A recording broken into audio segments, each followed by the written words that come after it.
Hi everyone. So today I'm doing a practical on the DSpace software.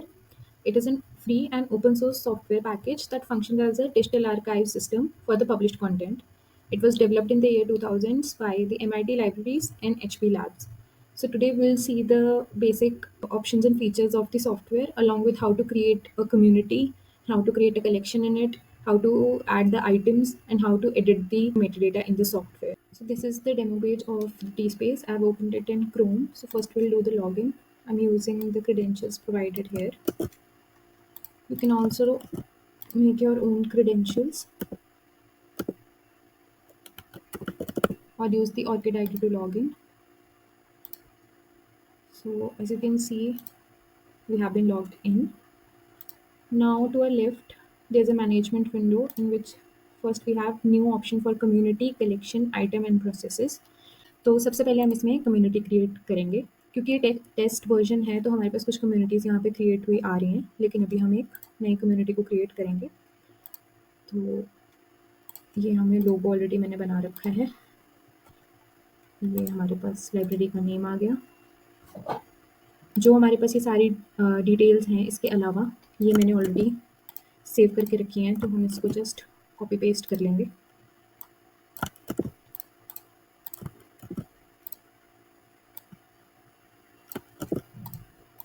और यहाँ पे जैसे कि आप देख रहे होंगे इंट्रोडक्टरी टेक्स्ट, कॉपीराइट टेक्स्ट और न्यूज़ के साथ HTML लिखा हुआ है। तो दिस मीन्स कि अगर आपको HTML टैग्स की नॉलेज है तो आप इन टैग्स की फॉर्मेटिंग को या अपीयरेंस को थोड़ा सा एडिट कर सकते हैं, साइज, फॉन्ट, बोल्डनेस एटसेट्रा। वो हम बाद में करेंगे लेकिन अभी हम जस्ट ये देखेंगे कि अगर हम एज इट इज़ इस कम्युनिटी को बनाते हैं तो ये कैसे शो होगी हमारे पास।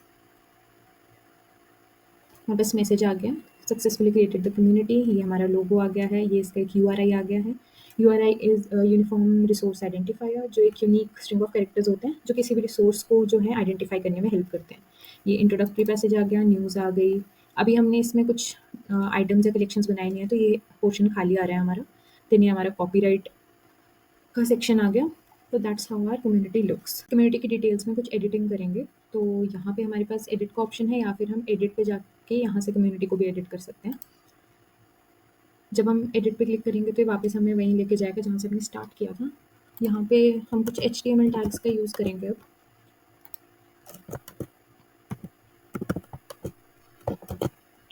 अभी मैंने एक लाइन में एक टैग, हेडिंग टैग यूज़ किया है। अब हम इसको सेव करेंगे, चेंजेस सेव हो गए हैं।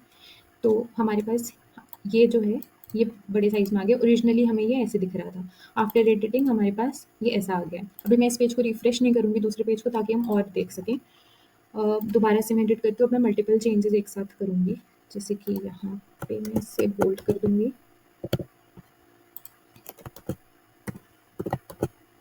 और हम यहाँ से हम इसे इटैलिक्स में कर देंगे। ओके, और इसे हम 3 में कर देंगे।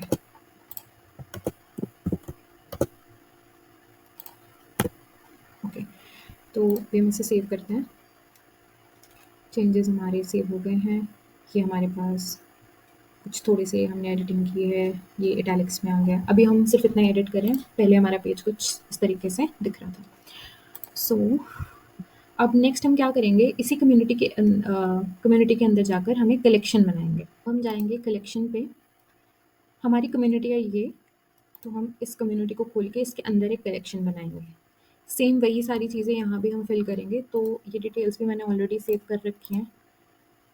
तो नेम लाइक हम लिख देते हैं English reads, just for demo purpose है ये। तो मैं अभी बस ऐसे कुछ डिटेल्स फिल कर रही हूँ इसके अंदर।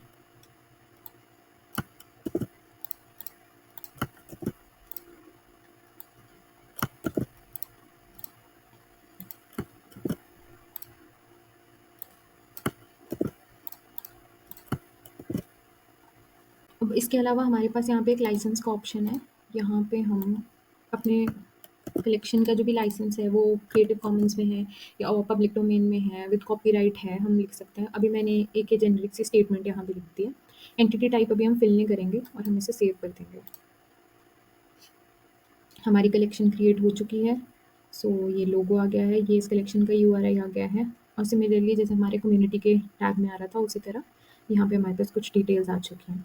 अब अगर हम यहाँ अपनी कम्युनिटी के अंदर वापस जाके देखेंगे एक बार, तो अब हमें यहाँ पे एक कलेक्शन शो होगी जो भी हमने बनाई है, लेकिन अभी आइटम हमें कोई भी शो नहीं हो रही है। तो अब हमारा थर्ड स्टेप क्या होगा कि इस कलेक्शन के अंदर हम एक आइटम बनाएंगे। तो सेम हम यहाँ न्यू पे जाएंगे, आइटम पे जाएंगे, आइटम पे जाके हम यहाँ पे अपनी गुड रीड्स लाइब्रेरी कम्युनिटी में इंग्लिश रीड्स का एक कलेक्शन सेलेक्ट करेंगे। मैंने एक ये ई बुक डाउनलोड कर रखी है, ये एक नॉवल है वैसे, the midnight library by Matt Hague. तो हम इसी का एग्जांपल यूज़ करके हम इसमें एक आइटम अपलोड करेंगे। तो ब्राउज़ करने के लिए हम ये थंबनेल इसमें ऐड कर देंगे।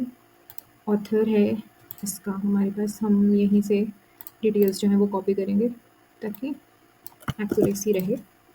अब यहाँ पे ये फिल करते हुए ध्यान रखेंगे कि हम सरनेम पहले लिखेंगे, कॉमा फर्स्ट नेम लिखेंगे अपना ऑथर के लिए। ओके, तो टाइटल आ गया हमारे पास द मिडनाइट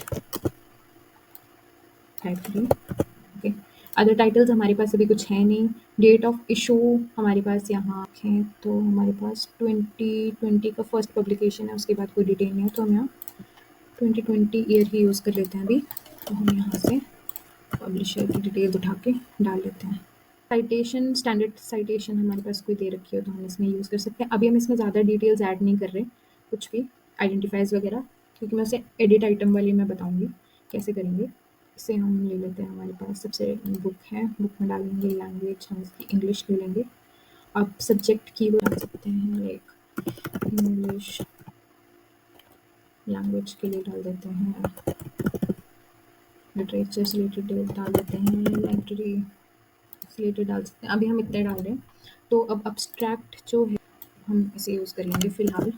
अदरवाइज़ अगर हमारे पास हम यहाँ कोई पेपर अपलोड कर रहे हो, आर्टिकल अपलोड कर रहे हो, तो हम डायरेक्टली उसे भी यूज़, उसमें अब्स्ट्रैक्ट दे रखा होता है, हम उसे यूज़ करेंगे। ओके, तो ये आ गया। स्पॉन्सर्स हमारे पास है, फंडिंग कोड्स का हमारे पास अभी कोई डिटेल नहीं है। डिस्क्रिप्शन में लेट्स से ये जस्ट एक डिस्क्रिप्शन मैंने कॉपी कर रखी थी, हम इसको दे देंगे कि ये किस टाइप के रीडर्स के लिए है, नॉवल है। अब हमारे पास है ये पीएनजी आ रहा है, मतलब ये सिर्फ बुक की फ़ोटो है। अभी हमने बुक अपलोड या डॉक्यूमेंट अपलोड नहीं किया। अभी हम क्या करते हैं, यहाँ पे एक और फाइल अटैच कर देते हैं, ये है हमारी बुक। ओके, तो हमारे पास ये पीडीएफ भी अपलोड हो चुकी है। अब हम अगर थोड़ा सा नीचे स्क्रॉल करेंगे तो हमारे पास ये द मिडनाइट लाइब्रेरी पीडीएफ पे आ चुकी है। ओके, अब है यहाँ पे डिपॉजिट लाइसेंस। यहाँ पे हमने ये लाइसेंस ऑलरेडी जब हमने कलेक्शन बनाई थी अपनी, तो वहाँ पे हमने ये लाइसेंस की जगह ये डाल रखा था। यहाँ पे आप अपना लाइसेंस भी यूज़ कर सकते हैं, और अदरवाइज़ हम इसे ये भी अज्यूम करके चल सकते हैं कि हम क्रिएटिव कॉमन लाइसेंस में हैं, तो आप सिंपली क्रिएटिव कॉमन लाइसेंस भी लिख सकते हैं। और अगर आप यहाँ कुछ भी नहीं लिखेंगे, कलेक्शंस जब हम बना रहे थे वहाँ पे लाइसेंसेस में कुछ नहीं लिखेंगे, तो यहाँ पे एक डिफ़ॉल्ट मैसेज आता है, हमें उसे आई कन्फर्म मतलब उसे करना पड़ेगा। नीचे हमारे पास 3 ऑप्शन है, सेव, सेव फॉर लेटर और डिपॉज़िट। तो सेव हमारा जो भी इसमें काम हो रहा है उसको हम सेव कर रहे हैं, एक तरह से सेव एज़ की तरह। ये सेव फॉर लेटर हमारे पास जो ऑप्शन है उसमें क्या है कि हमने जो भी इसमें डिटेल्स फिल किया है उसमें कुछ हमें लगता है कि एडिटिंग की ज़रूरत है या कुछ डिटेल मिसिंग है, हमें बाद में दोबारा आके फिल करना है, तो हम सेव फॉर लेटर कर लेंगे। वो बैक एंड पे सेव हो जाएगा, लेकिन अभी फ्रंट एंड पे विजिबल नहीं होगा। लेकिन अभी हम यहाँ पे अपने हिसाब से सारी डिटेल्स भर चुके हैं, तो हम इसे डायरेक्ट डिपॉजिट कर देंगे। तो ये हमारे पास सबमिशन डिपॉजिटेड सक्सेसफुली। ओके, अब हमारे पास यहाँ शो होना चाहिए। ओके, तो ये हम यहाँ से अपनी कम्युनिटी सर्च करते हैं, गुड रीड्स। ओके, सो ये मेरी कम्युनिटी थी, मैंने कम्युनिटी को खोला। अब यहाँ पे हमारे पास एक कलेक्शन आ रही है, मैंने इस कलेक्शन को ओपन करा। इस कलेक्शन के अंदर अभी कुछ नहीं दिख रहा मुझे। फिर हम क्या करते हैं, इसे रिफ्रेश करते हैं। ओके, तो ये हमारे पास कलेक्शन आ गई और ये हमारी आइटम आ गई जो ओपन एक्सेस में है। अब मैं अगर इसे क्लिक करूँ तो मिडनाइट लाइब्रेरी को, तो ये इसका अब्स्ट्रैक्ट आ गया, ये इसका डिस्क्रिप्शन आ गया, पब्लिशर है, ऑथर है, डेट है, फाइल है, ये इसकी फ़ोटो है, इस तरह से शो हो रही है। अभी हम क्या करेंगे, एडिट दिस आइटम पे जाएंगे। सेम चीज़ हम यहाँ पे एडिट ऑप्शन पे जाके आइटम पे जाके भी कर सकते हैं। अभी हम मेटा डेटा वाले पेज पे लैंड करें डायरेक्टली, तो इसमें हमारे पास ये है डीसी मीन्स डबलिन कोर के मेटा डेटा एलिमेंट्स हैं हमारे पास। ये हमने इस बुक का ISBN अभी तक ऐड नहीं करा है, तो what we will do is ये ISBN हमारे पास इसमें दे रखा है, हम उसको यहाँ से कॉपी कर लेते हैं पहले। ठीक है, ओके। अब हमारे पास यहाँ ऐड का बटन है, हम ऐड जाएंगे DC डॉट आइडेंटिफायर, ओके। अब हम आइडेंटिफायर पे जाते हैं तो हमारे पास DOI है, ISBN है, ISSN है, तो हम ISBN सिलेक्ट करेंगे, हम अपना ISBN डाल देंगे, इसमें से कैप्स हटा देते हैं अभी के लिए एंड देन विल कंफर्म। अभी हम जब ये कंफर्म करा है तो हमारा ISBN डला है, बट अभी ये सेव नहीं हुआ है यहाँ पे, तो what will do is metadata saved, your changes to the item was saved. Okay, तो अगर अब हम इस बुक पे दोबारा वापस जाएँ, फुल आइटम पेज, जब मैं यहाँ पे इस पे क्लिक करती हूँ तो ये हमारे पास आ जाएंगे डेटा, ये हमारे पास ISBN भी शो हो गया है, ये कुछ सब्जेक्ट्स शो हो रहे हैं। ओके, अब हम वापस से जाएंगे एडिट आइटम पे, स्ट्रीम्स पे जाते हैं डायरेक्टली। टी स्पेस में हमारे पास जो फाइल अपलोड होती हैं वो एज बिट स्ट्रीम्स अपलोड होती हैं हमारे पास। बिट स्ट्रीम क्या होता है? एक सीक्वेंस ऑफ बिट होती है जो हम एक डिवाइस से दूसरे डिवाइस में ट्रांसफ़र कर सकते हैं। तो हम जब डी स्पेस में ये अपलोड करते हैं जो भी फाइल, चाहे वो PNG हो, इमेज हो, वीडियो हो, PDF हो, टेक्स्ट फाइल हो, वो एज बिट स्ट्रीम ही होती हैं। ये बिट स्ट्रीम वाले पेज में है। अब हम क्या करेंगे, हमारे पास PNG है जो उसका कवर है, और हमारे पास PDF है जो एक्चुअल फाइल है, बट इसका थंबनेल अभी भी मिसिंग है जो हमें शो नहीं हो रहा था। लाइक जब हम इसे एक न्यू लिंक में खोलते हैं तो या लेट्स सी, हम अपने कलेक्शन के अंदर देखते हैं इसे। ओके, तो हमारे पास यहाँ थंबनेल अवेलेबल नहीं है, तो हम अब क्या करेंगे, हम एक थंबनेल अपलोड करेंगे। तो हम थंबनेल यहाँ से सिलेक्ट करेंगे, बंडल में जाके क्रिएट बंडल। अब इसके अंदर हम ये सेम फोटो अपलोड कर देंगे। डिस्क्रिप्शन में लिख देते हैं जैसे थंबनेल ही लिखा, मैंने ज़्यादा कुछ नहीं लिखा, और PNG फॉर्मेट है, मैंने इसे सेव कर दिया। ओके, नाउ हम इसे रिफ्रेश करते हैं। ओके, हाँ, यहाँ पे ये शो हो गया, ये है बंडल थंबनेल। ओके, तो अगर अब मैं यहाँ पे इसे रिफ्रेश करूँ दोबारा से, तो यहाँ पे इसका थंबनेल शो हो रहा है। शो मोड में हमारे पास इसका एब्स्ट्रैक्ट दिख रहा है जो हमने एब्स्ट्रैक्ट में डाला था। ओके, और हमारे पास ये पब्लिशर आ रहा है, ईयर आ रहा है, ऑथर आ रहा है। इस पर हम क्लिक करेंगे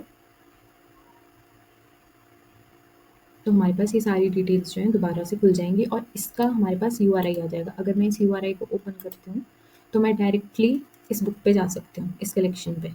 ओके, पूरा मुझे स्क्रॉल करने की ज़रूरत नहीं है, मैं डायरेक्टली यहीं से जा सकती हूँ। नाउ यहाँ पे एक वर्जन है, क्रिएट अ न्यू वर्जन। अगर मैं इस पर क्लिक करूँगी तो न्यू वर्जन के लिए हम कुछ समरी लिख सकते हैं अपने डॉक्यूमेंट की, और ये है रिक्वेस्ट फॉर विड्रॉ, कि अगर हमने ये हमारा जो डॉक्यूमेंट है या हमारा आइटम है, अब ये शो नहीं करना है या डी स्पेस से विड्रॉ करना है, क्यों करना है, और यहाँ पे उसका रीज़न देके हम यहाँ से विड्रॉ कर सकते हैं। सो फॉर नाउ हमने ये देख लिया कि हम कम्युनिटी कैसे बनाएंगे, कलेक्शन कैसे बनाएंगे, आइटम कैसे बनाएंगे, और उनको हम एडिट कैसे करें। और हमारे पास एक ये ऑप्शन है प्रोसेस का। सो प्रोसेस बेसिकली हमारे पास डी स्पेस के इसमें क्या है, प्रोसेस रिपोजिटरी के एडमिनिस्ट्रेटर्स के लिए एक तरह से, जो उन्हें इन्फॉर्मेशन बता दे कि बैक एंड पे क्या क्या प्रोसेसेस ऑलरेडी एग्जीक्यूट हो रहे हैं, या फिर अगर हमने कोई न्यू प्रोसेस करना है, जैसे बल्क एक्सेस कुछ क्यूरेट करना है, एक्सपोर्ट करना है, फिल्टर, हार्वेस्ट, इंपोर्ट, तो ये कुछ प्रोसेसेस हैं जो हम क्रिएट कर सकते हैं एज एन एडमिनिस्ट्रेटर। या प्रोसेस ओवरव्यू है, जैसे हमारे पास रनिंग प्रोसेसेस, फ्लू प्रोसेसेस, ये कुछ प्रोसेसेस इसमें सक्सीडेड प्रोसेसेस शो हो रहे हैं डेमो साइट के, import, export, filter, media. Okay, field processes, कुछ ये प्रोसेसेस शो हो रहे हैं, बट ये क्योंकि डेमो साइट पे हम काम कर रहे हैं डी स्पेस के, तो ये सारे प्रोसेसेस वो हैं जो बैक एंड पे चल रहे हैं, ये यूज़र को शो नहीं होंगे हमारे पास। तो that's all for now, thank you.